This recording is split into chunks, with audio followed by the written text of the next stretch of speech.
This is the MixPre-6. It is the world's best recorder, supposedly, a premium recorder at $1,200. Today we're going to find out if this thing is actually worth the price. It does 32-bit float. It has four XLR inputs right here, and right here you have audio controls on the front, as well as the ability to power over your USB-C battery packs. Is this thing better than all the other Zoom recorders? Is the time code accurate enough? What's actually true about the SD card compatibility issues that this device might have? Let's get into it. Now, how does this device look and feel? This is the MixPre-6 next to a small rig battery. It is not tiny, but it is relatively small. It is definitely bigger than most of the Zoom recorders. On the sides, we've got the XLR inputs. We've got USB-A, USB-C, stereo, in, out, some switches. We got the dials on the front, pause, record, menu. We've got some handles right here that you can handle it to. We've got 1/4 inch and I think 1/8 inch mounts right here. Two more XLR inputs, time code in. We've got some audio in, headphones out, volume control for the headphones. And then finally the back here, which you can actually remove this thing to slide in a battery, SD card, as well as, what's interesting is they provide your own little hex tool right here as well. So that's convenient. It magnetizes right over there, and then we're good to go.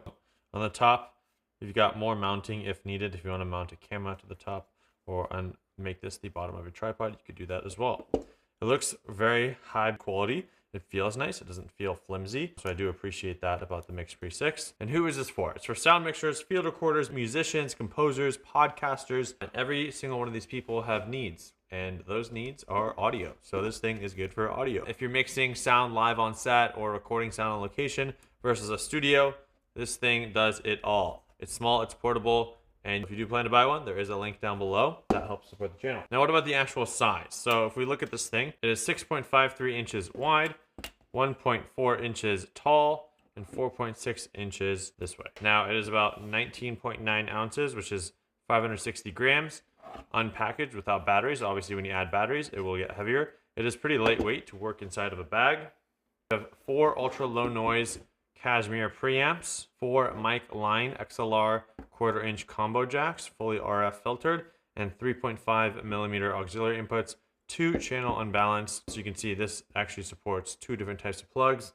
It has a 1/4 inch TRS, active balance line input, and 6 analog inputs total, 8 track recordings, 4 left-right stereo pairs, and 1 stereo mix. Note that you can only use 4 inputs simultaneously, even though there are only 4 cashmere preamps.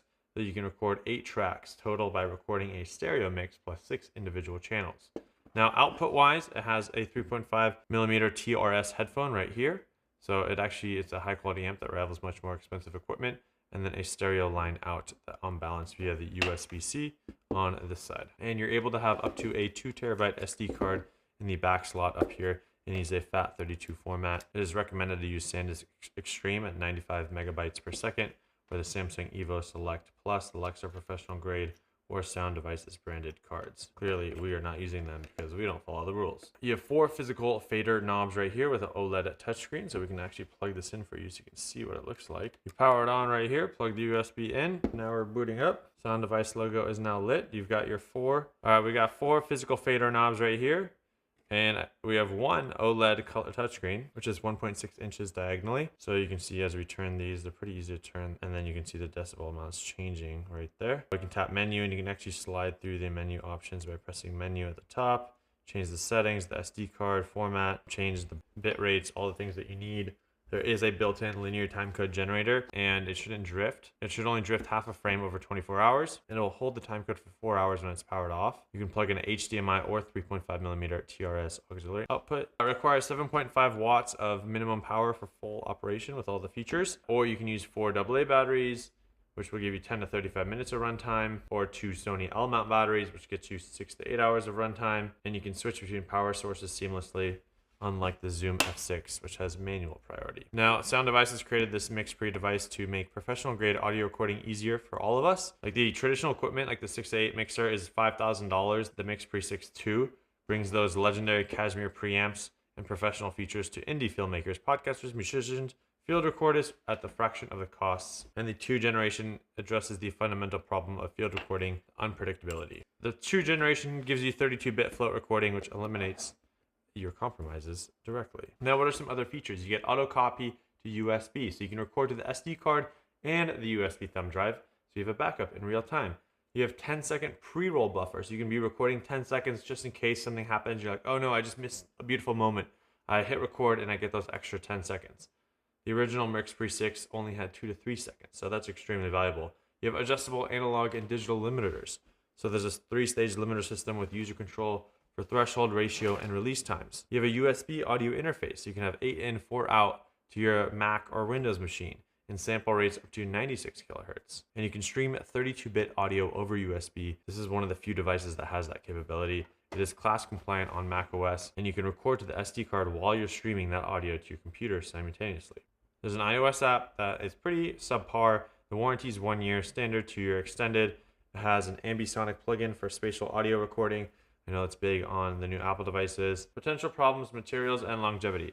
The tiny touchscreen can be difficult to use, especially for naming files, like tapping around, especially with these big fingers, but it's still an upgrade over the competition.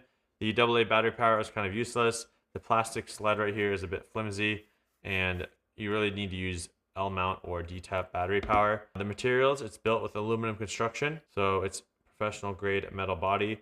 And longevity wise, they are known for excellent customer support. So that's really the premium that you're paying for. Price. Now this thing is $1,150. So just keep that in mind. Then you have the hidden expensive of a SD card, high quality batteries if you need to run it outside the studio, and a sound bag, which might all add up to another $200. So this could be close to $1,500. That's expensive. It's not cheap. Now, is it worth it? Who is this worth it? This is worth it if you really want the best audio. I know all my favorite YouTuber friends are using this device to record their sound, and they're either mixing it directly or after the fact in their editing software. My videographer Zach says, unless you need the maintenance support, there are cheaper alternatives with the same features. If reliability is really important, then this is probably worth it because you get better product support instead of buying new recorders later. And then in terms of the preamps, like you probably can't really tell the difference with the Zoom. They're all really good either way. If you do plan to buy it, there are links down below to help support the channel. My name is Shervin. We'll see you in the next one. Peace.